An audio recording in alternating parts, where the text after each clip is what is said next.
Welcome to Modern Anarchy, the podcast featuring real conversations with conscious objectors to the status quo.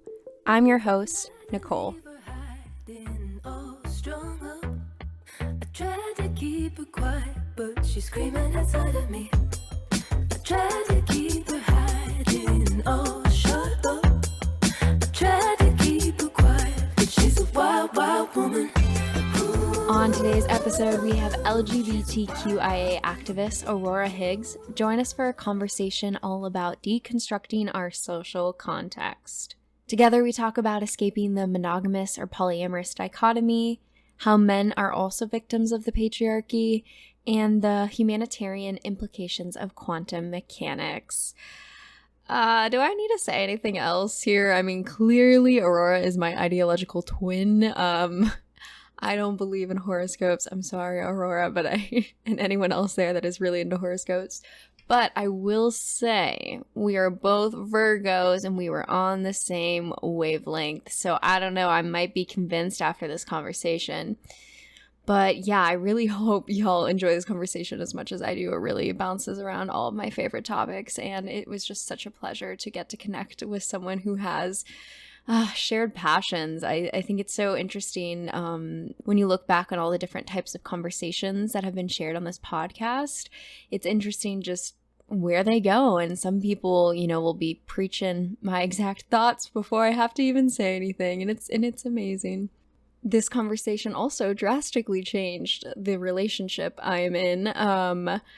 Yeah, there is going to be more to come on that one, but you'll have to tune in for another episode to hear about that. But it was a very powerful conversation. I think anytime that you share a moment of connecting over shared identities, you just feel stronger about who you are as a person. And this was definitely one of those moments for me. So y'all tune in. We are recording on my end and recording on mine too. Cool, awesome, and yeah, all the things are good. Wow, okay, awesome. Awesome. How are you doing? I'm okay. It's been a long, hard week. Yeah. I had a really big event for work. Sure. I'm a program director at a LGBT nonprofit, and Love it. Yeah, and so we had an award ceremony for Black leadership, and so did that. But then I also had a burlesque performance. Yeah, it was my first time on stage in 2 years. Wow. Soon I had 2 or 3 shows canceled the March of the pandemic with everything. Yeah, and now I'm back. So how was it? Yeah, it was amazing. I mean, I got to perform to the song "Just Put It in Your Mouth" by Akinyele. It's a very good song about a scorned woman who gets her groove back. Ooh, I like this. I like this energy. Do you feel like you're still carrying that energy with you? Very, very much that. There are a lot of life events I pulled from for that, and it just was really empowering just to be able to have that moment.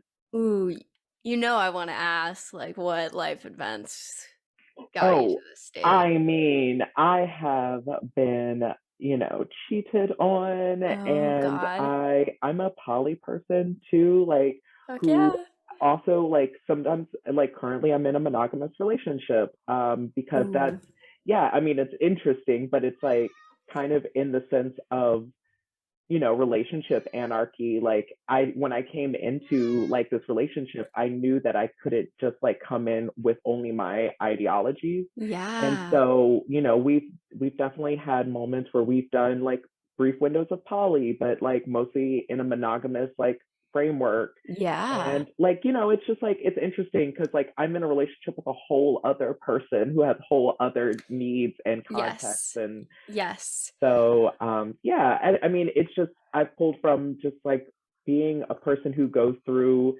really interesting relationship dynamics and conflicts, and still wanting to feel sexy and empowered. Fuck yeah. And, yeah.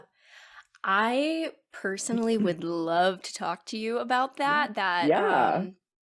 The relationship anarchy piece of going between monogamy and non-monogamy. Totally. Yeah, if you are willing to, that's what I'd love to talk about. Absolutely. So I just to back up a little bit. I guess I should say my name is Aurora Higgs, and my pronouns are she, her, and they, them. And I'm a Black trans femme who identifies more with like a non-binary experience, but I am inherently empowered by all things effeminate.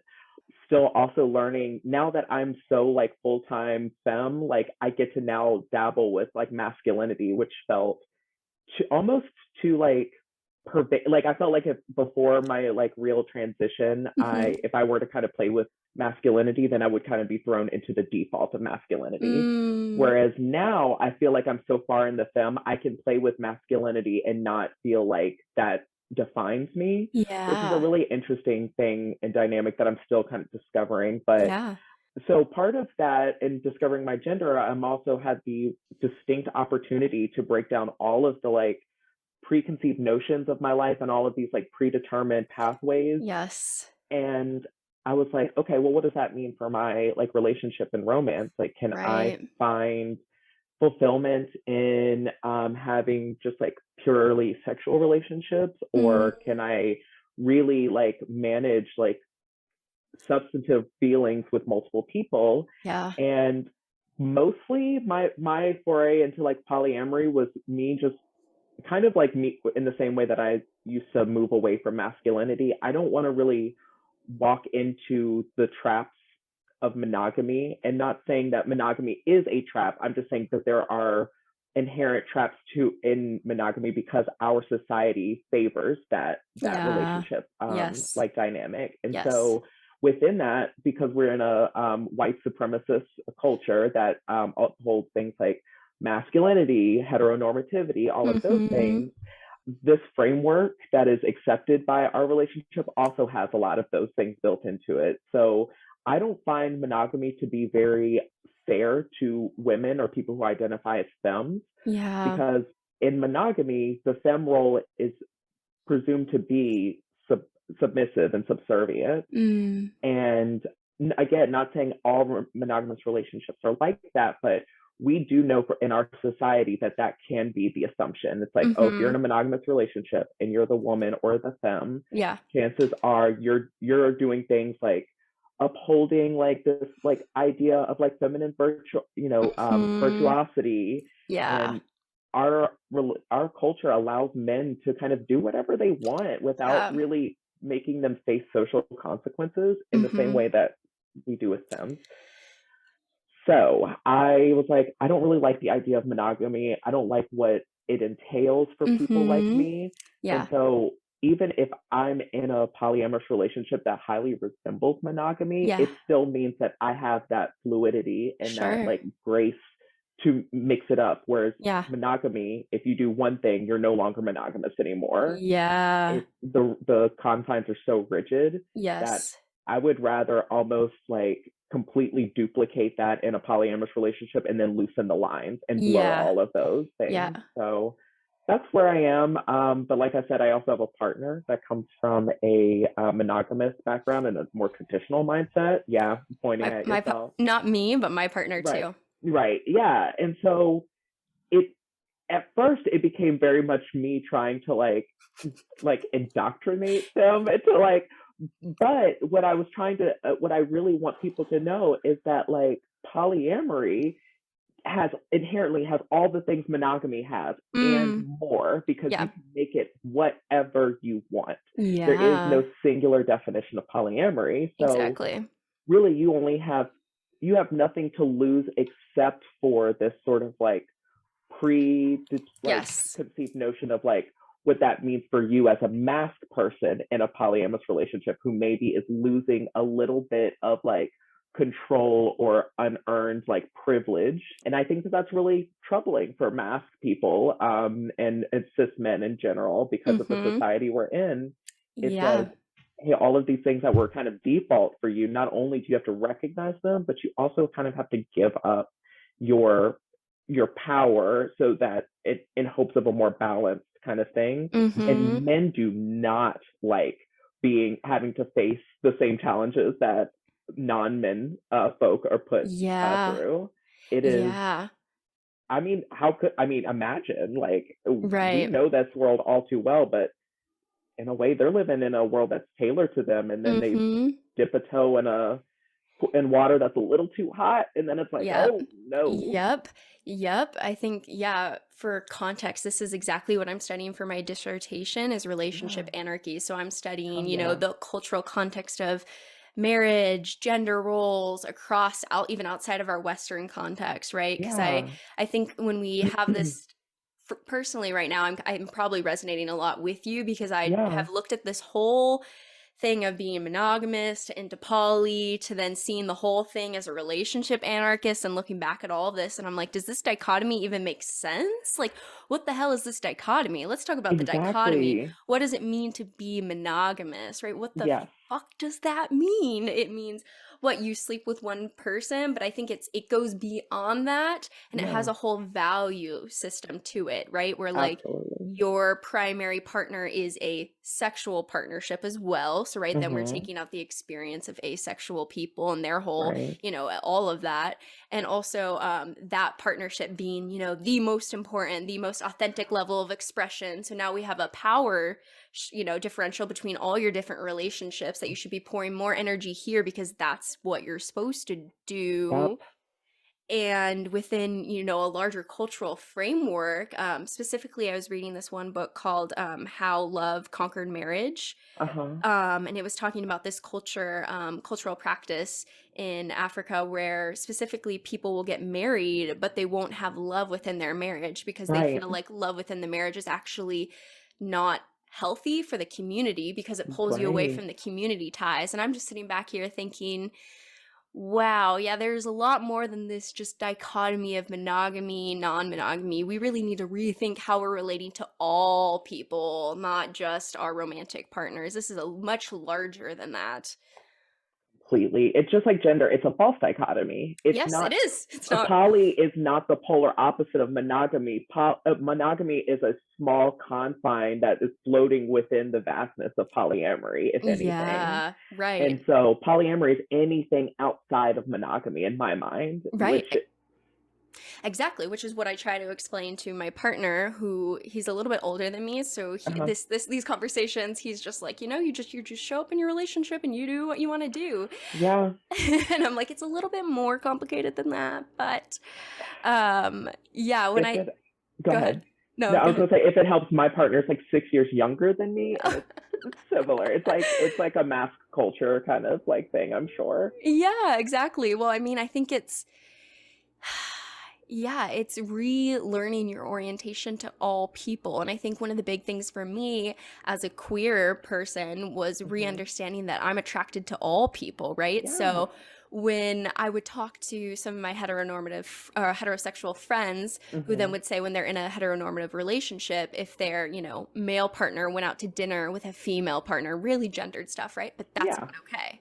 That's not okay, because there's some sort of potential sexual dynamic. And then I show up into this discovering my queer identity and realizing, oh shit, like, can I hang out with anybody? Because now I'm attracted to anybody. Can I get lunch with anyone? Like, oh no, you know, it just really makes you rethink everything that I think a lot of heterosexual people take for granted within this concept of monogamy. Yeah. That is really interesting. And I've definitely have felt that, like, too, as of recent. Like, I think my partner is also discovering, because he is queer too, but he's sort of queer in the way where he is a cis male that's attracted to all things effeminate. Sure. And so, and I'm kind of like that too on the opposite end. Some people will say like Uranic or Neptunic or whatever. Like, that's an interesting use of words that I don't necessarily subscribe to, but I'm really into, you know, folks that are masculine, no matter what their gender is. But I think he's starting to realize like how vast my understanding of masculinity is too. Like, sometimes it's the difference of like wearing a flannel shirt and it's like, oh, mask, and it's like, but everything, but could be like eyelashes and like nails, and it just sometimes it just, I'm queer in the way of how I just like perceive the world in these really weird, like fun ways. But I think we've had conversations in the past where I was like, oh yeah, I'm thinking about like having dinner with this friend of mine who also, like, they identified as a cross-dresser, not necessarily trans. And so But it was interesting because I was like, oh, by the way, we may have like gone on like a date before. And for him, he was like, he thought of this person as being like STEM and therefore not within this like realm of like suspicion.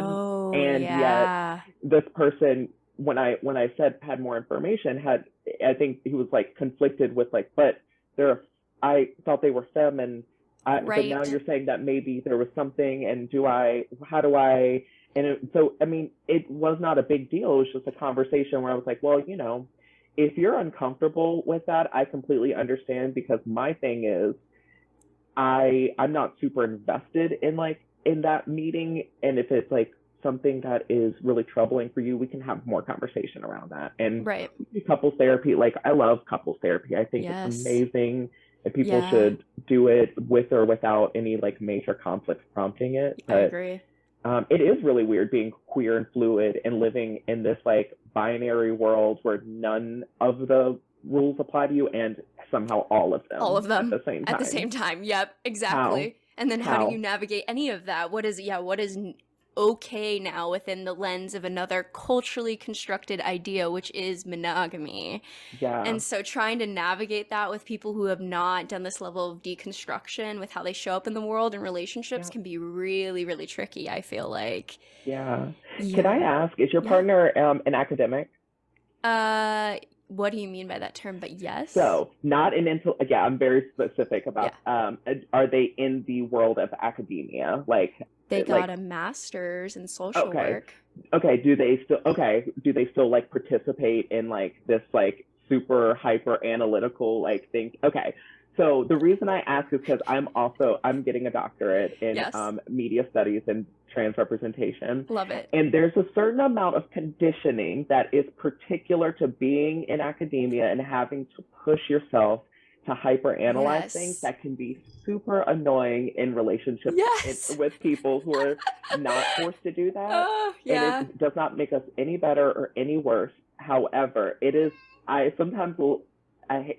going to show my like elitism and bias here, but and I don't mean to, but I sometimes will think of it as like, oh my God, I'm doing that thing. I'm like interacting with civilians, and I'm like bringing this like militaristic like thought analytics into this thing. And what I've noticed about that is it's just super alienating, and it's really hard to feel that alienation within a relationship with somebody who the stakes are so high with.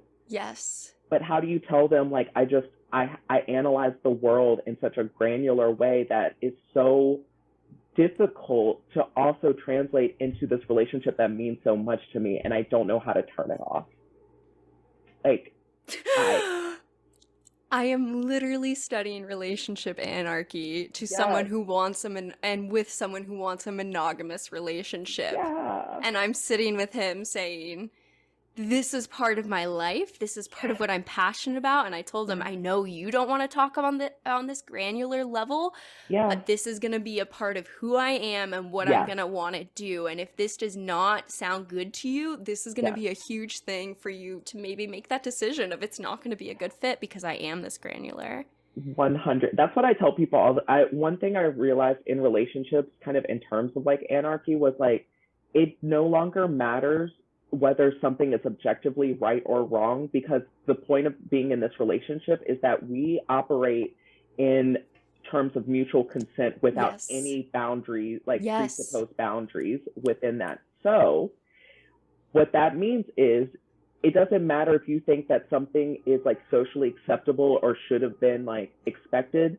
As a person in this relationship, if I say it's something that I need, then it should be something that you have to make a consideration around. I'm not saying you have to do it, but it has to be considered. So so to your point, it's like, I often like am checking in, and my partner thinks it's so annoying, but I'm like, do you still want to be in this relationship knowing that I'm going to do this? Because I'm not going to stop. I can't. Yes. And it doesn't matter if you think that this is like objectively like, I hate to use like mental like stigma words, but like quote unquote crazy. It doesn't matter, because this is the person you're in a relationship with, and I'm asking you now, do you consent to moving forward knowing the side of me? And if we're still together tomorrow, I'm assuming that you said yes to that. here we are. Yes. And I wonder if your relationship is at all like mine is currently, where I am that analyzer and they are not. And what is beautiful, yeah, you're like, yes. Yeah. What is beautiful then is I come to it with, yes, I want to analyze, and I also want to see the level of you just letting go, and I want to kind of meet us in between, where we can both, like, maybe I breathe a little bit, you breathe a little bit, and then our partners come into the space of a little bit more thinking, and together we have this really nice, like, yin and yang of the situation. Yeah, sure, exactly that. Like, I am so thankful that I have also, like, watching him behave in a relationship that is a bit more carefree, because what I'm not only is it like a modeling of something that I'm not saying I'm going to adopt his mindset, but I can move away from my extreme. Yes. And like recognizing that that's a valid way of also handling our exact same dynamic. But it's also a matter of me seeing like, oh, okay, for him, if he's okay with sort of letting this go in like an hour, then I can also rest assured that I can let it go and it not mean like something to him. Like, yeah, he's projecting the types of boundaries he's also like okay with receiving, and that's been nice, because I'm like, oh, maybe I can also, because part of my being in hyperdrive is trying to predict what his responses will be, because I'm a Virgo. And so am I. I was gonna say, I was like, you know, I'm like getting a vibe. That's just what it is, and that's funny. So I'm trying to project these things, and if nothing else, because I'm never gonna change, he's giving me better data to make these, to like extrapolate what his reactions will be, and so now I can kind of say like, I bet I can let this go in an hour, like, and he'll be fine with it, which would have never occurred to me before this relationship. Like, to be quite honest, because I'm projecting myself onto others and thinking, oh, they're probably going to hyperanalyze this and still be angry in 2 to 4 days. But part of me can now sort of trust that I can be more carefree, and it'll be okay. You know, I'm not saying I'm right. I'm just saying I'm not easily going to change. Like, sure. Yes. I who I am. Exactly. And together, that's a beautiful combination, right? That balance, you know, where we have that together with our partners. I'm so curious if about your experience, though, of going from poly to monogamy, which again, I don't feel like that binary makes sense at all. I'm going to just say that, because I think, for sure. And I try to explain this to my partner, where I'm poly regardless of whether I'm dating anyone, right? So even if I'm completely single, I'm poly because it's my orientation to the world. I see all of these different relationships that could occur, and that I believe in multiple concepts of love. And I was trying to get him to understand, you know, like, if I have a deep relationship with someone that's asexual, how does that fit into your monogamous structure? Is that okay? You know, and we start to ask these bigger questions, and you realize, hey, this binary is not actually capturing anything. You know what I mean? Yeah. It just erases anything that doesn't fall into one of its categories, which is devastating. Yes. To which I say, I'm poly even if I'm in a quote-unquote monogamous relationship. So at that point, I think we're a relationship anarchist. Right. Yeah. That's what I tell. And I'm poly because I'm poly in a monogamous relationship in this way. Because I'm so vast and infinite. Like, you know, I can do this. Like, again, your monogamy is a small grain of sand in the vastness of life. So it's like, of course I can imitate monogamy. Like, that's easy. Yeah. And it's something that you said, oh my gosh, something you said triggered, I forgot. I lost. It'll come back. Totally. But yeah, I mean, exactly. I mean, I think, relationship anarchy makes more sense, because monogamy in and of itself, when you look in the larger context of humanity, I think some data that I was reading, and these are not the exact stats, right? But it was like out of 150 different various human societies, about like 40 practice the quote unquote concepts of monogamy, right? So we're within a larger global context. What we know is that monogamy is actually not the norm. It is a Exactly. socially conditioned thing that happened with a lot of different things of romanticism and other narratives and white culture just really Yeah. shaping this. And this is kind of how we got to this point. And if you take a larger view to all of things, you realize that people really orient their relationships in different ways depending on their social culture. Yeah. It's exactly like, even I'm just thinking, even things like geographies, I would Yes. imagine would impact like whether or Sure. not a duo pairing versus a triple pairing, Yeah. is more relevant. Like these things, monogamy is, if anything, a kind of hyper geo-socio-political orientation to the confines of the society that we live in. And so Mm-hmm. I'm not saying monogamy is bad. I'm just No. saying it is a reaction to a set of standards that may or may not be as relevant as they used to be. Yeah, exactly. I might go on record for saying monogamy is bad. Okay, yeah, okay. Yeah, I'm like, So I'm like, let's say for argument's sake, there's monogamy big M and monogamy small m, and that yeah, like there's monogamy in the like socio like sanctioned way, and then there's yes, like sort of the monogamy that I'm in, like yes, little m, where I'm just like, we just happen to be in a relationship where our romantic and sexual partners are we're mutually exclusive of the world. sure. Like that's like, but for sure, monogamy big M, I will go on record with you and saying it is bad because it upholds Yes, white supremacist and sexist and misogynistic values, and also yes, pushes itself as the default correct and objective point of view, which is very right. bad. Exactly. Yes, I think that big M monogamy bad. I think you can have a closed structure where you have commitments of exclusive fidelity, Absolutely. right? So you have a sexually and romantically fidelitous relationship. Great. Yeah. Whether we call that monogamous or not is totally up to us. For me, I would say it's not, it's your language, right? But like Yeah, I don't feel comfortable calling what I do monogamous, for sure. knowing that that has a slew of social context with it, right? In Yeah. the same way of the fluidity of like a gender non-conforming person, like I don't feel like I conform to the social structures of For sure. monogamy and the expectations and the myths that are in align with it. Yeah. But I think I could have I currently am in a sexually exclusive relationship, so Yeah. how does anyone else want to define that, Yeah. It might be, you're right. Like it might be better, honestly, just to like operationalize the term like closed relationship as opposed to like a monogamous one. Like at least that way, if I say a closed relationship, people are like, oh, well, what does that mean? Versus like them just assuming, when I say monogamous, they're like, got it, keep Right. it pumping. Right. Well, because I think what's tricky about monogamy, right, is these things called like emotional and physical infidelity, right? Like, when Yeah. do you cross the line in an emotional way within a monogamous context? Yeah. Huge question. A lot of people talk about that. Emotional Yeah. cheating. Yes. What the fuck does that mean? I it also represents our own culture's foray through like emotional relationships between people of the opposite, like quote unquote Yes. opposite Yes. gender. Like Yes, it we have does. such an uncomfortability Yep. with, in our society, men and women in particular, Yes. cis men and women, Yep. heterosexual to most likely, all the like normative like states. We have such an uncomfortability talking about what non-sexual relationships can be between those folks, because I think it Yes. was always assumed that there could not be one without sexuality. Yes. So Yes.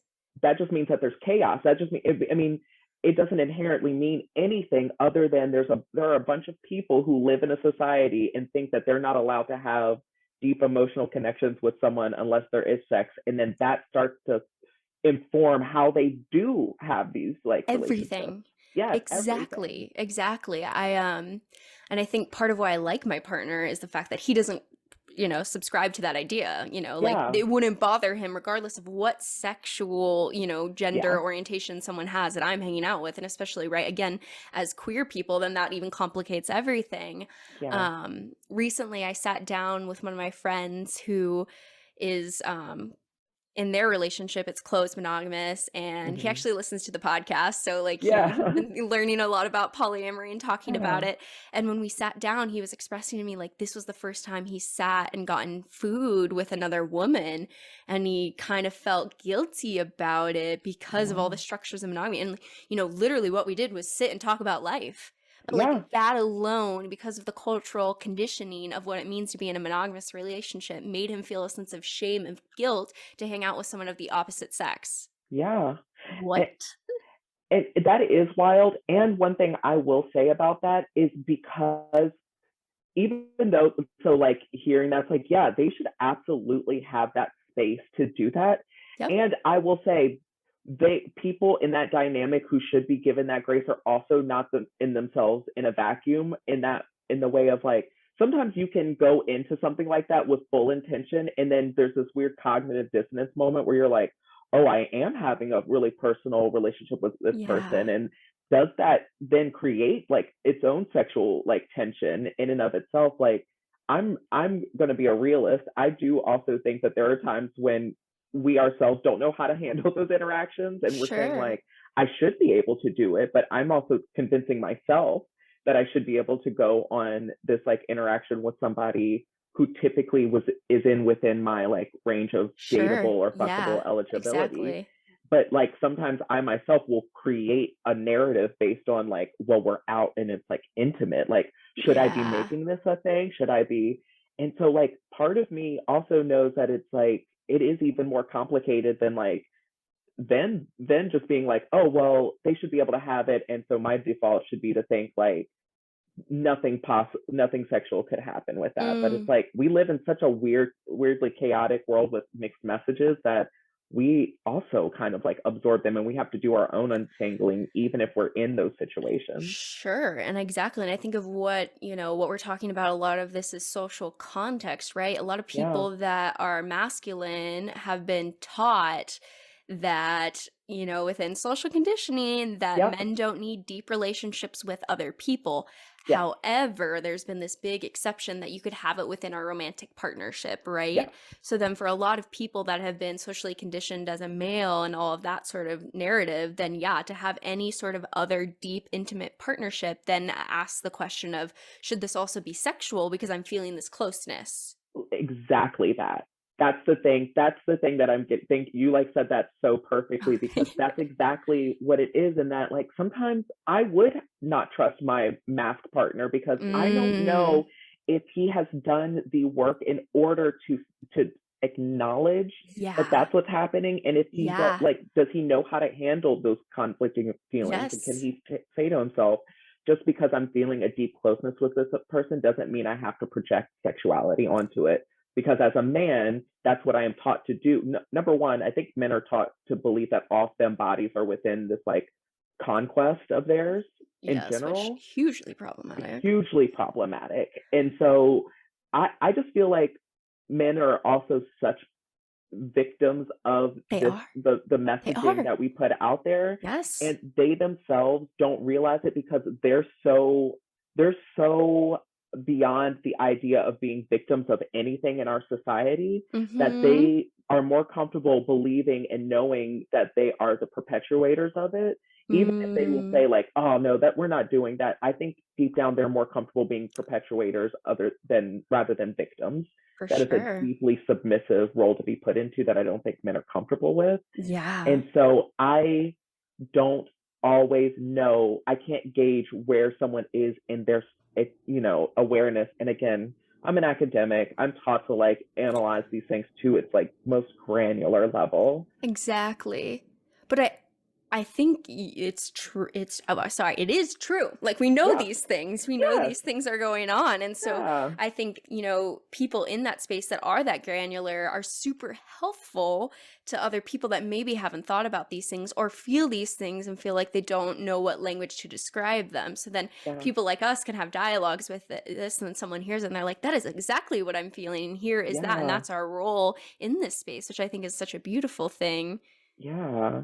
And just being poly means that like, even I say all of that and I could be uncomfortable with it, but being poly as a personal politic, I tell myself that being poly doesn't mean I don't get jealous or I don't get insecure. Like, that's not Sure. what it is. It's that I recognize his agency as being more important than my projection of what he should and should not do. So if he were to say, hey, I'm going to have dinner with this person and it's purely like, you know, non-sexual, it's just like this thing, yes, I might be uncomfortable because I have all these things, but my deep urge to like have integrity of like what I believe in would tell me like you should be able to have that space, and this is good Absolutely. practice for you to maybe work with that and deal with that conflict, and then we can talk about it. Exactly. Yes, exactly. Which I love that being your value system, right? At the end of the day, that polyamory is your value system and how you choose to go about through this world. And what I think has been fascinating in connecting with my partner is he has the same values, but uses the word monogamy.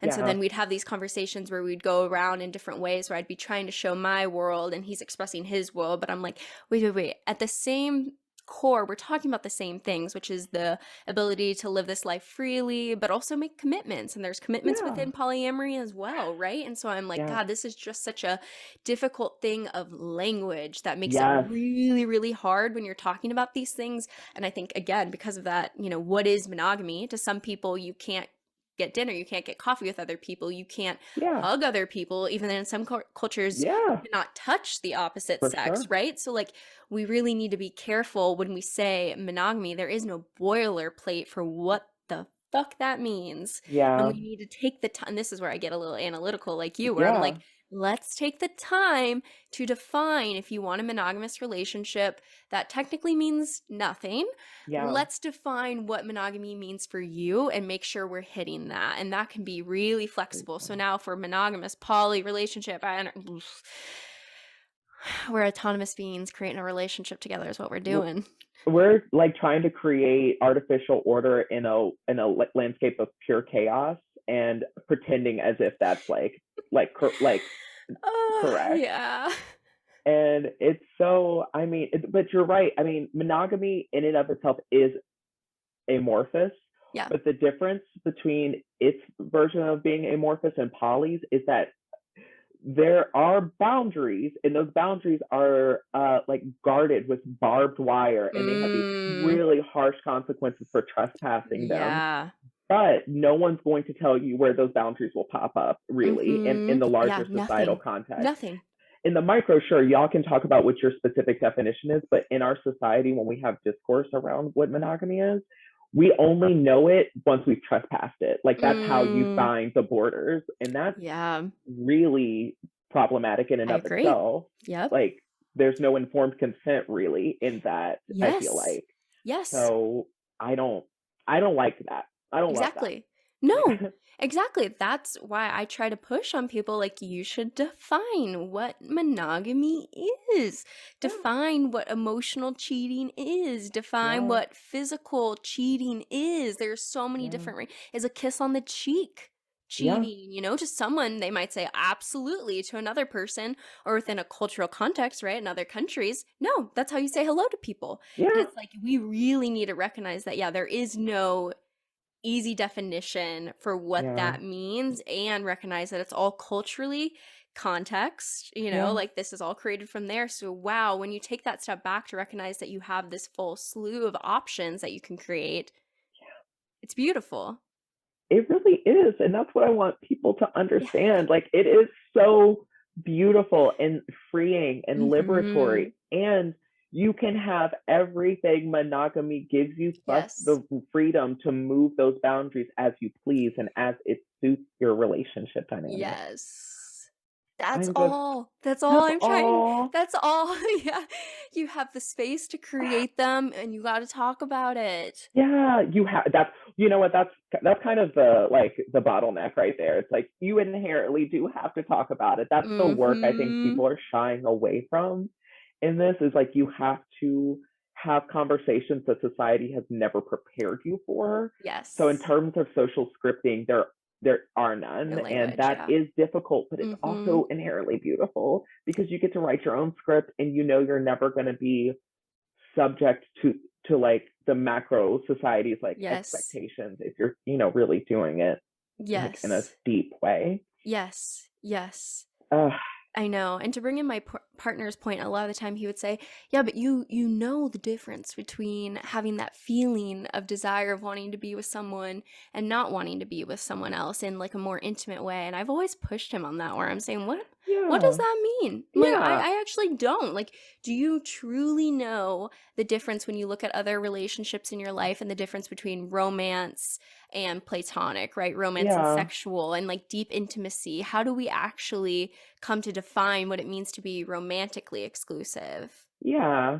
Yeah, I guess even just hearing that, I'm like, huh, I don't know what you mean about that either. I'm curious. Like, I'm not going to be like, no, but tell me more. Yeah, exactly. Like, so say I want to buy a gift for my friend, you know, I want to do an act of romance. I want to show up with flowers and just be like, I was just thinking about you and here's this. Okay, what is that? Is that okay? Is that romantic? I am queer, so I'm attracted to whatever gender is over there. Can I give that gift? Is that too much? Like, what? I think it really gets, when you try and define these things, it's not that cookie cutter. Yeah. I don't, it's not for me, at least. Like, yeah, me neither. I think my partner and I had a moment one time where he was talking about someone. I have a friend. I have a few friends who are like trans masc, and so we were just talking, and I was like, oh, this one friend, I think, you know, they might have like maybe a little thing for me, and I kind of like that like dynamic, because it's like I know where the like physical and behavioral boundaries are in my relationship, so I know how to maintain like something like this, and it just stay within that that dynamic. Exactly. And I was like, yeah, so and he was like, yeah, but you know, I know you're not like, you know, attracted to like trans masc people. And I was like, yes, I am. Yeah. Like, I absolutely am. Like, not even just like hypothetically, but just like, in actuality. Yeah. Multiple examples of and I could see him kind of like recalculating a little bit and being like, wait, what, hold on. And just, but not, I don't think he was so much like trying to figure out my sexuality as much as he was trying to figure out like what now feels safe to him. Yes, this is exactly what I was going to say. Yeah, like he's like, do I have to like now? Like, is there like a whole other like camp of like enemy suitors? Like, yes, now exactly. that I now have to compete against? Because that's how I think how men frame like these like things. That's like, oh, they are competing like suitors that I have to fight off. Yes, because like, this is my person. Yeah. Like, no, I'm not. I'm my person. Exactly. Yeah. But I mean, and it's also like we have sympathy for that level of thought, right? And you know, we have, I'm sure, those similar moments where we get scared in our relationship dynamics of, oh, is someone else going to pull them away? So I think it makes sense that like, even within a poly framework, right? Like there's always, within any relationship, there is an inherent instability because we know the autonomy of anyone, even within a monogamous relationship. Let's be very clear, because people get divorced and cheat on people all the time. All the time. That's okay. Go ahead. Yep. Right? So it's like, it's always that question of like, where is the safety at, right? And something like poly can scare a lot of people because it feels like it opens this door up to anything, but it's like that door is always open. Always. And monogamy gives you a vested interest in concealing that, because one act like that can ruin it, whereas in polyamory, that can be worked into the equation. But that's the thing. Exactly. And I think one of the big problems I feel like with monogamy and the myths of monogamy that are attached to this social construct, let's be very clear, is that when you're in this monogamous relationship where you love someone deeply, you never have the desire for other people. Oh yeah, please. Right? Like if years of cheating and infidelity and divorce because of that haven't taught you that yet, we know that's not true. We know we're going to naturally have desires. We're naturally going to have feelings. And there's nothing wrong with that. I think the choice then is like, okay, we have these feelings. How do you want your behaviors to be? If you're in a relationship that has close sexual and romantic fidelity, then we're not going to act on those behaviors, but we can still acknowledge them and talk about them. Where frequently within monogamy, there's this myth that, if you were to do that, that means that if you were to just have the desire alone, that means that you never loved your partner or something's wrong with your relationship. Exactly. that I call problematic, right? Like that negation of our natural behaviors as humans and desire in other people. Yeah, I think that's super dangerous. I do too. And like my thing too is like, can I be a jealous person? Yeah, for sure. Like you're the person that I hold like my most intimate like life moments with. Of course I'm worried about someone else being your primary and like not being like a priority in your life, like for sure. And for me, my idea of polyamory, it does not it's more within our sexual behaviors. And so I enjoy being able to have the freedom to talk about like us doing things as a couple and like having sexual experiences, but I'm not really interested in like looking for another romantic partner or like or someone like to share my life with in that way. Like that's just my particular thing, but that may change. Also, what I love about polyamory is it's like open to evolution, and it always meets me at where I am versus me having to strive for it. And so that's just where I am, but that doesn't mean I don't get jealous. Like, but it just, polyamory says like, okay, you're jealous. Now what? Like, you don't have to act on that jealousy. You don't have to infringe on this person's agency just because you're having this feeling of fear. You could talk to your partner, and then they can also maybe make decisions based on how you're feeling, if that's the dynamic you're in. Right. And as long as it's consensual and you're open, like, I mean, what is the harm in being and acknowledging reality within your relationship? That's the part I have trouble with as a academic Virgo in the world. I'm like, how are we living? It's like monogamy is a framework that people behave in to try to strive for it, whereas polyamory for me is a politic that governs your behaviors.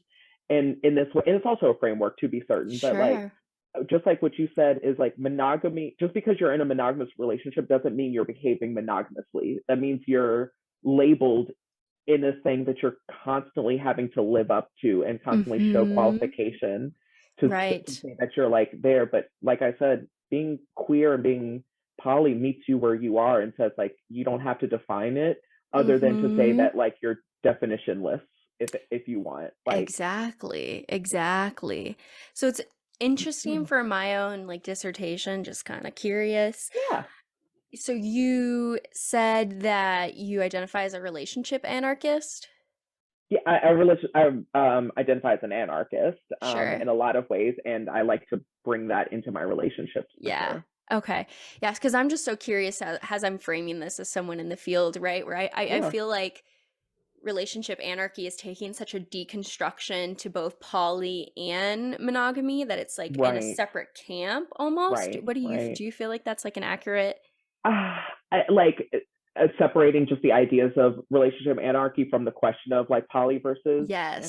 I feel like the question of poly versus monogamy is just an inherent byproduct of the considerations of relationship anarchy. Because for me, relationship anarchy is just the act of like breaking down hierarchies within the like realms of relationship. You can have social anarchy, you can have all these things, but relationship anarchy just says, hey, I'm going to look at all the things that hold power and try to break it down so that there's power inherent in everything rather than trying to like kind of reach for it in these different ways. And so within that, you have to ask the question, monogamy versus blank, because we happen to live in a context that holds monogamy as the default.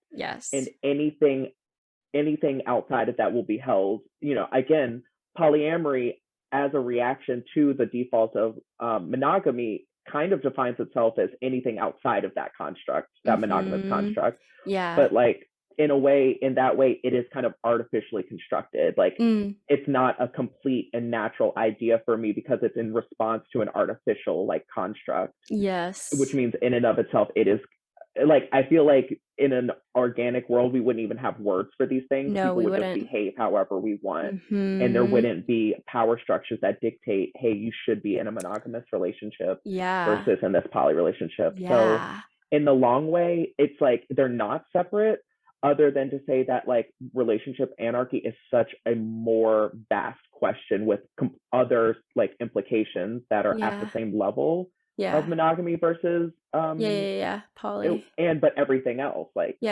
so connected but not, completely separate, I'd say. So interesting, because I'm gonna want to do qualitative interviews with people who identify as relationship anarchists, and what you're saying seems to be like very in line with that. So I think it's very interesting these are all just language pieces, right, of the poly and anarchy. It's like, and some of that is also just so that you understand other people, so that like, I have the same value system, this is why I say poly, so you get me. Exactly. It's a way up for us to like coalesce and find each other without necessarily defining ourselves. It's just it's a really helpful, hyper culturally specific linguistic tool that is in and of itself incomplete but has utility.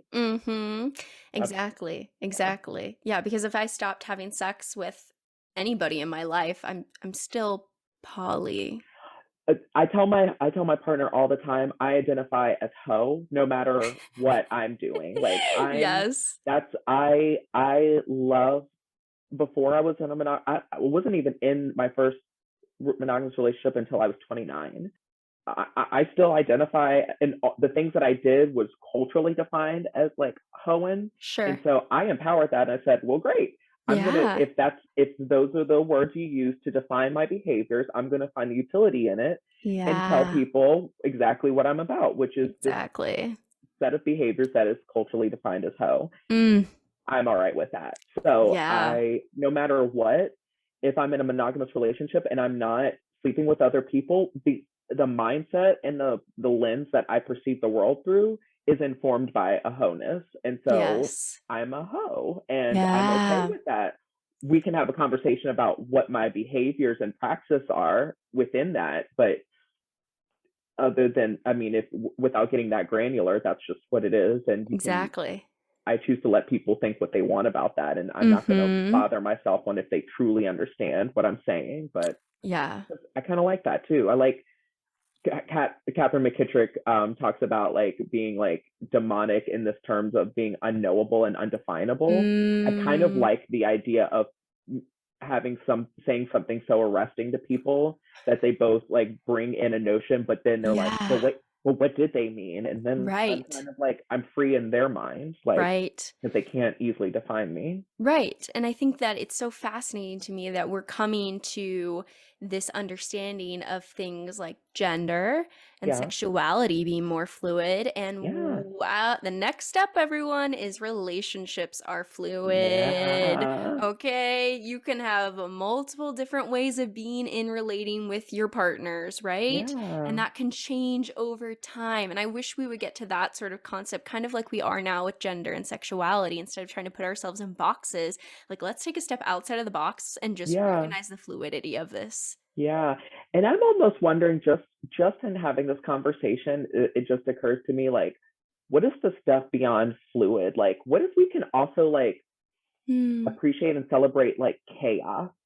Like within that, like, what if fluid even has its sort of like idea of like flow and connectedness, but like what if we could like jump steps ahead and experiment with these things that are inherently so like disruptive? So I'm almost like, I don't think anarchy has to be chaotic. I think chaos is a tool of anarchy, and for sure. But what if we just like embraced chaos, relationship chaos, like sexual chaos, like? And yeah, exactly. And I think that's why when I've been trying to like conceptualize, like what sort of, I'm studying relationships, what sort of future do I want when I'm writing books and stuff? I was thinking like conscious, co-created connection, right? And I think what consciousness is, coming from more of a Buddhist lens, and is recognizing that the world is inherently constantly changing. AKA chaos. Things are constantly changing, and you cannot stop that. And if you do, good luck.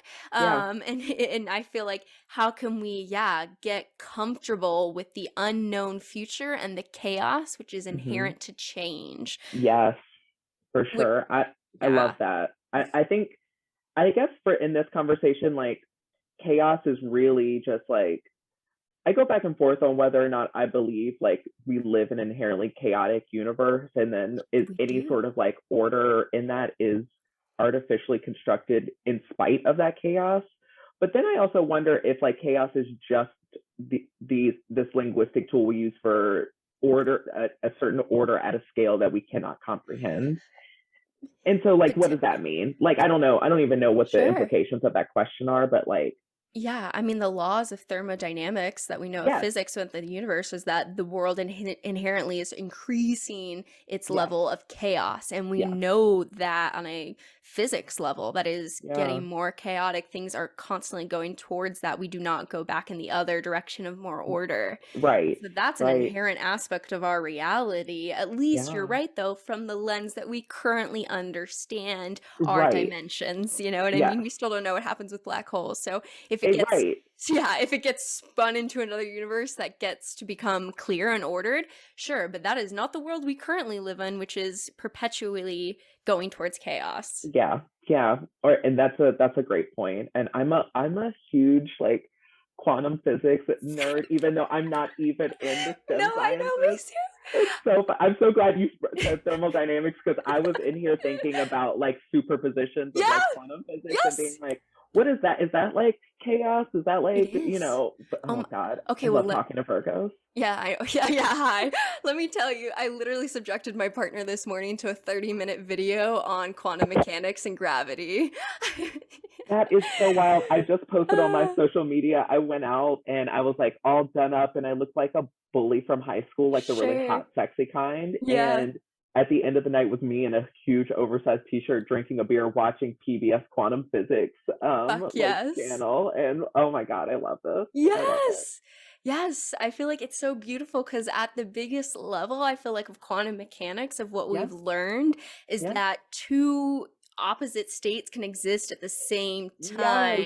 There are so many great implications for like what we actually are doing, just knowing that like that nothing is singular in this way. Like we live in the like a collapsed like version of every infinite possibility. And so like I've been dying to ask somebody about the like humanitarian implications of quantum physics. Oh, well, I literally was lecturing, you know, like I was literally telling my partner all about this. I may have to be we're gonna have to connect in the real world. Yeah, I think the big things that I know is that when psychology as a field was created, it was really trying to fit into the other paradigms of what science was. And so, you know, in the past we had things like Newtonian laws that said this is what happens with gravity and this is how objects move. And equally too, as something as psychology was coming into a field where like this is disease, this is a diagnosis, this is that. Something like quantum mechanics comes in, rewarps all we understand about science to realize that it's not this dichotomy, it's relative and both times at the same time. So then I'm thinking over here like, okay, so what if diagnoses are just inherently too static to capture the dynamic elements that we are as humans? And I started looking into this, and people are apparently doing quantum cognition and using at Stanford. They're doing some crazy research over there. I was like, I should be over there. They're using quantum theory to predict people in research studies, and it's going well. And I'm like, exactly that same face. The implications on free will. Yes. Exactly. Huge philosophical questions then of, is there free will? If the chaos is determinable by quantum mechanics, that maybe there isn't. Boom. I love the anarchy of like that, of breaking down our preconceived notions of like free will. Like no matter what we discover, we're already experiencing whatever the solution is. So it's like it doesn't change anything about our experiences in the world, but we get to be aware of them. So when people are like afraid, they're like, does this mean we don't have free will? And it's like, whether or not you find out, you're already living the implications of that question. Exactly. It's okay to ask the questions. It's okay to find out that maybe our idea of free will is not a great conceptualization of what is actually happening. Like we can there can be an infinite set of possibilities for you in your life, and not necessarily be considered what we now call free will. That's okay. Exactly. No matter what, you're going to have, it's the same thing's going to happen to you. It's like, we are the answer. We're just happen to ask the questions. Exactly. And from what I'm watching of this video talking about the concepts of gravity, space-time, and if our understanding of space-time even makes sense anymore given quantum mechanics, I feel like the biggest takeaway from someone who's not a physicist and doesn't understand these things to the degree that those people are able to, I feel like the biggest thing I take away is that our questions are inherently too small. We need to recognize that it's a perspective that could be completely different beyond what we're understanding now. And that the biggest important thing that I want to take away from this level of dialogue and the things that I'm reading is that it's always yes and this and that. There's multiple ways to inherently to see truth, multiple the subjectivity of truth, instead of one objective way. Exactly. It's just like, that's the part of me that I'm trying to come to now, where we can see the fullness of this, where my partner can want monogamy and I want polyamory, and we can recognize that those are actually the same things. It's just language. I adore talking to you. Like, I don't get to talk to anyone else about this because like I'm like that too. I am comfortable with uncertainty.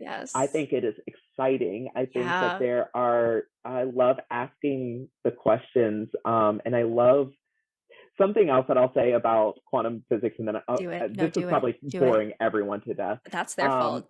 Check out. Seriously, bye. Exactly. If you didn't want to talk about burlesque and quantum physics in one episode, you maybe don't get out. Exactly. Is that my last name is Higgs, which is a really uncommon last name in the U.S.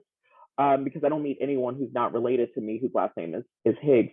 But in quantum physics, the Big Bang particle is the Higgs boson particle, and the Higgs field is what we now, I believe, is what we think is the field that gives matter its mass. And so there's this weird like calling in this thing of like, and I'm created this whole like delusion that I am somehow related to like the universe, and that the universe is telling me and sending me these little like signals, but like, whatever it is, I'm enjoying the uncertainty and like the beauty of like the chaos of that. Like, part of me does feel like quantum physics is like, hey, like, of course, I'm so like self-centered that the only way I would pay attention is if they put my last name in you're like, in quantum physics. I'm listening like, now. I'm listening. Yeah, exactly. Oh, me? Yeah, that's funny.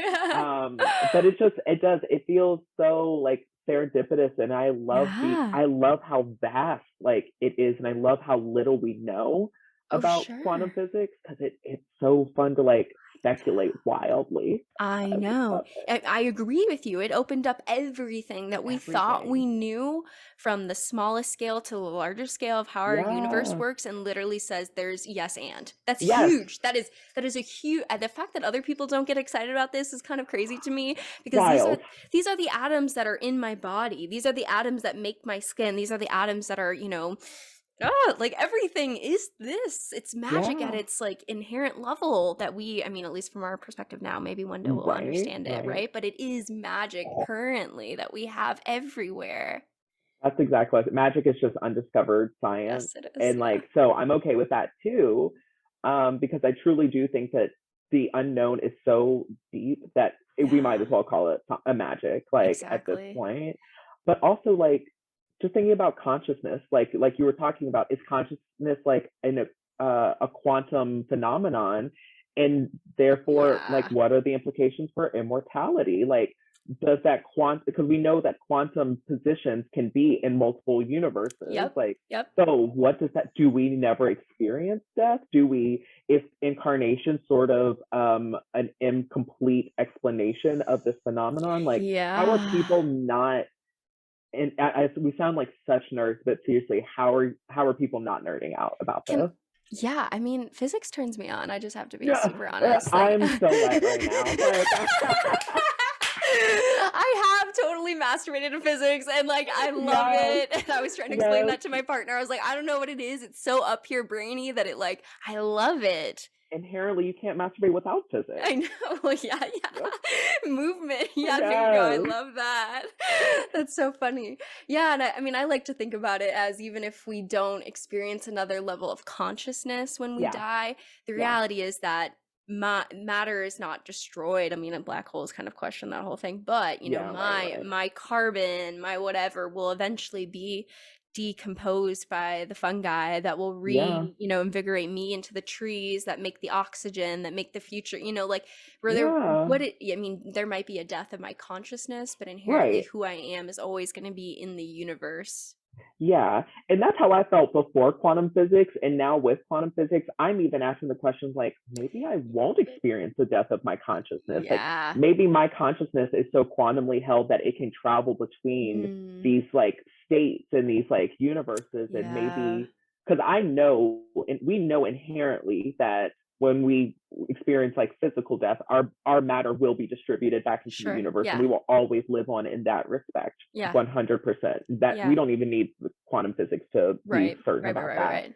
But for me, I'm just like, the one thing that I was already kind of like trying to be radically accepting about, which is like losing my consciousness, which I hold very dear and think about, and am like this, have this meta awareness around. Yes. I want to believe that there is a vibration, a quantum vibration that my consciousness exists in, that can travel between this universe and the next, such that once it's done vibrating in this one, that too must be transferred somewhere. It can't be destroyed. Yes.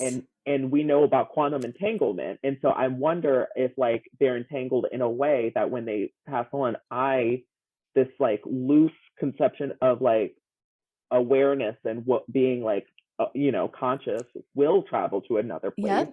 And I surely won't carry the memories or anything like that, because memories are physically like, held and things like that. But there is a difference, I think, between just being aware of my memories from yesterday and being conscious like yesterday. For sure. And I'd like to think that there's some continuity between that could maybe be transferred. I mean, at this point, anything is possible, right? That's what I'm saying. Exactly. And I think I've been thinking about it personally, right? Is like these concepts of black holes, where matter gets sucked in so much so that even if you were like shining a light in a black hole, it wouldn't come back out, right? You wouldn't see the light. Exactly. And it's impossible to not think about death, in my opinion, as an analogy, right? We have this concept that from our universe, right, we die and this moment is over and it's gone. There's no light coming back. But at the same time, we do know that black holes are absorbing matter. What's on the other side, we currently don't know. And there's a huge question of what's on the other side, and we can't figure it out currently. So there's even one speculation that on the other side of black holes are white holes that are just spewing matter out in the same way, in the opposite ways that black holes are sucking light in. And like, some people are even saying, like, some people, again, this is me being a non-science person watching like science content. I know, but it's good. Yeah, exactly. And I'm prefacing this with saying speculation and allegedly, and I'm maybe incorrectly quoting this, but for the purpose of speculation, that there could, in the way that black holes like could center at a singularity point where nothing else like happens, like there could also be white holes that are connected to other universes. And people are even conceptualizing things like what are they, hyper warp drives. Like I watched the whole thing of like people conceptualizing these things and playing with like how we conceptualize like gravity in order to achieve this. Like the possibilities truly are endless, and like that in and of itself is enough for me to be like not super like completely nihilistic about. For sure. I do practice like an optimistic like nihilism for sure, but sometimes even optimistic nihilism is a little like, oof. like a bit of a drag. So right. I think that's where I come back to agnostic, where it's like, it's crazy to say that you know this, and it's also crazy to deny the reality of this, right? But I am so with you on this gravity thing, where they were studying space-time, matter, and understanding how like matter curves. You know what I'm talking about? Yeah, exactly. It can curve on itself, and we can use that as like a bubble to travel in this weird way. Like, listen, y'all should definitely fact check everything I'm saying right now. Oh yeah. And I feel like I've prefaced this with enough caveats to be generally and vaguely correct. Correct. I feel confident that I described the general ideas. I've watched a lot of videos. Don't trust me to like, make any decisions about your life, but I've talked about the ideas, right? I can speculate wildly. Yeah, and like what I like to do is all the videos that I watch, and like form this, I put in like the descriptions of these episodes. So like if you specifically have videos that you've watched and want to send to me, I'll include them down there for the people that are like, what are these people talking about? I'm like, pretty much everything on the PBS YouTube channel on YouTube, so specifically in the quantum physics thing with the one host guy who's like British or Australian with a lot of facial hair. Any of those you're watching the same thing I'm watching at that point. Exactly, right? Exactly. Yeah, it's such an exciting time. I would have never wanted to have studied physics at the level of a PhD or beyond, because it would have been wild to do that amount of math, but it is just so fun to think about on a theoretical perspective on what that means for our life and our humanity and our relationships. Yeah, and getting it wrong so that we can try again, like after we've kind of speculated. Hell yeah, exactly. That's all we know, is that we're wrong 90% of the time. It's the wrong question. We're not asking the right question. We're not having the right framework. So just, staying open to that expansiveness, I love. And how lucky are we to be able to have the opportunity to get it wrong and try again. And be human, Yeah. Is there anything that you feel like, I mean, at this point, I feel like we talked about a lot, but is there anything that you feel like you really wanted to talk about today that you maybe didn't hit on?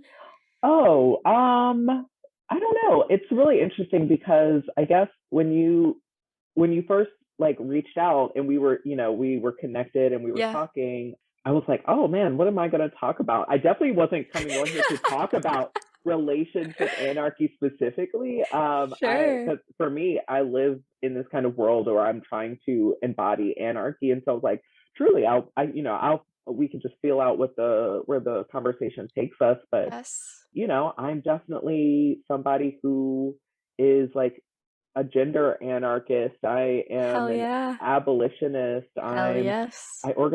Helped organize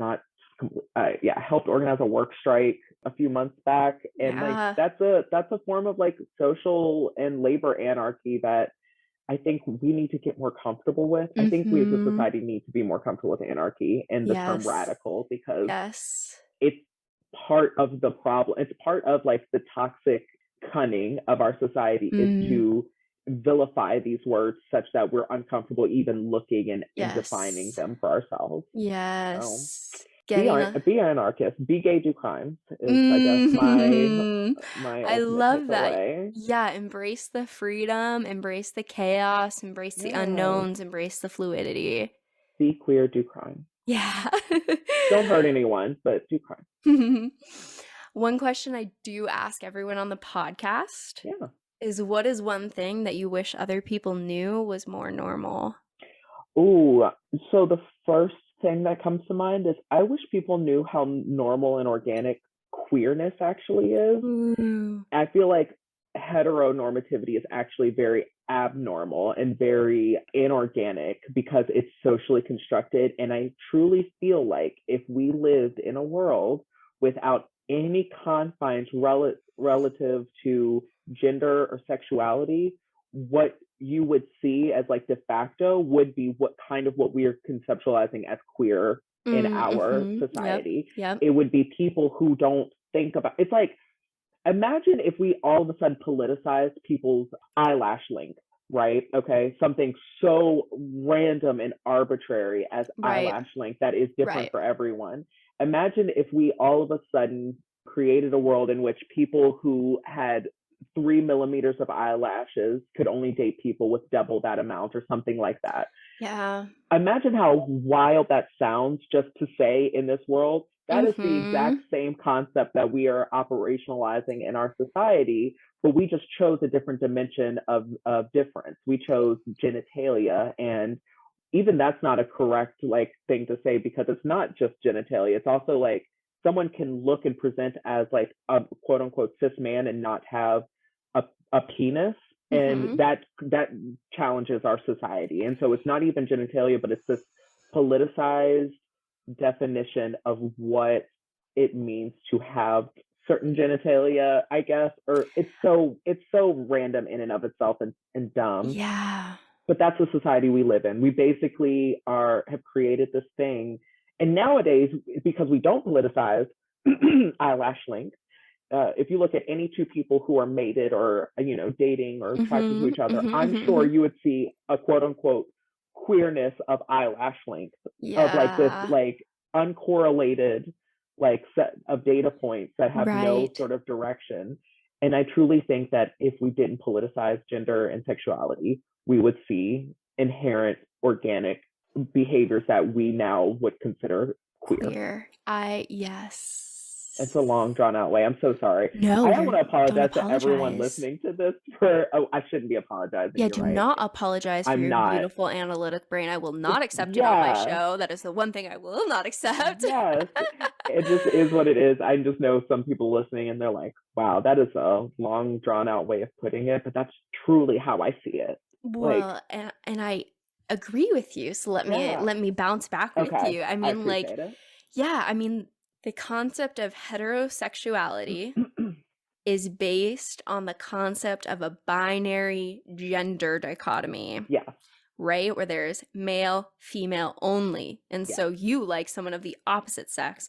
I think when we take a step back from that and we ask the question or introduce the concept of intersex and the full range of what it means to be a quote unquote male or female, if we acknowledge that dichotomy, we couldn't even have something like heterosexual, because there would be, a whole fluidity of what it means to be a gender. So it wouldn't make sense to even put that level of scale. Exactly. And we know from the intersex that the definition of what it means to be a male or a female within these contexts is the size of the penis or the clitoris, which is defined on a random definition of what it means to be one or the other. And then they'll frequently castrate people who have maybe something that's a little bit quote unquote too much for our variant in any way. Exactly, for our medical model. God forbid we have more than two genders, right? So God forbid. Exactly. Except that we obviously do, because that's how we come out of the womb. People exist. That's natural. Yeah, so that's the other thing, is that it kills me that people we do have this dichotomy of saying like there are only men and women, but like reality and biology defies that. Yes, it says no, I don't, and then we just go, shh, yes, you do. Yes, and we like stuff it in the closet. And we just go, nope, only two options. Yep. Like gender might be theoretical, maybe in this way that it's abstract, but like sex, biological sex, the way that we define it is so obviously defied by our own definition of it. Like we literally, I mean, just like you said, if a clitoris is like too large, or if there's any existence of a vagina on somebody and a penis, or it's ambiguous, they will take that away. They will take it away. But what's even weirder is that we erase it. We act like it's not there. Like we're inherently mentally ill because we're holding a tenuous grasp of reality. Right. Like that is I don't know what else to call that. And that's a colonial view, right? Yes. There's other societies that have not defined people in this way. Historically, so many societies. Exactly. And one thing Alok Menon once said that I adore was that colonialism came into these like inherently more expansive cultures in regards to gender and vilified them, told them to put it away, and if they wanted to survive, they would have to, assimilate to their idea. And then cut to 2022, we come back and we vilify these same communities for not being more expansive as they once were on these terms of gender. We call them homophobic, and we call them primitive. We call them all these things that vilify them for the things that we whitewashed out of some of these societies and in the world, because the Western conquest was so pervasive we come around and we're like, how dare you? And it's like, we've just gotten on the bandwagon our damn selves when it comes to gender. And we were also the ones that cleanse, quote unquote, these societies of their deviance of all these things. It's just so mind-boggling. It is so mind-boggling. And I think eventually as a society, and the more globalized we become and realize the vastness of these things, we'll realize that gender, these gender stereotypes, these gender dichotomies, these relationship dichotomies of monogamy or not monogamy aren't going to make sense anymore. We're just going to realize, wow, there's so many other ways to look at this in a expansive, and quantum mechanics, right? Like, we're going to expand. And for me, I think one of my biggest life values is holding space for the fullness of the diversity that is authentic expression. Absolutely. I could not agree with you more. Yeah. I love that. It was so a pleasure to have you. I did not think we were going to talk about this. It's never planned. Yeah, exactly. And I was like, I looked down and I was like, oh man, I hope I haven't been like keeping us longer than we were supposed to, because like I've just been grooving with the flow. This is good. This is how I do, right? I come in, this is part of the Anarchy. We talk about whatever is on our hearts and on our minds, and that's what I love about it. I love it. I love it. Thank you for this great opportunity and space just to connect with a fellow Virgo. Hell yeah. A granular, analytical Virgo. Hell yes. Granular. Academic. It's such a pleasure. If you enjoyed today's episode, then leave us a 5-star review wherever you listen to your podcast. And if you're a part of the anarchist community, then follow us on Instagram or nominate a guest for the show by sending in a letter to modernanarchypodcast@gmail.com. Otherwise, I'll see you next week.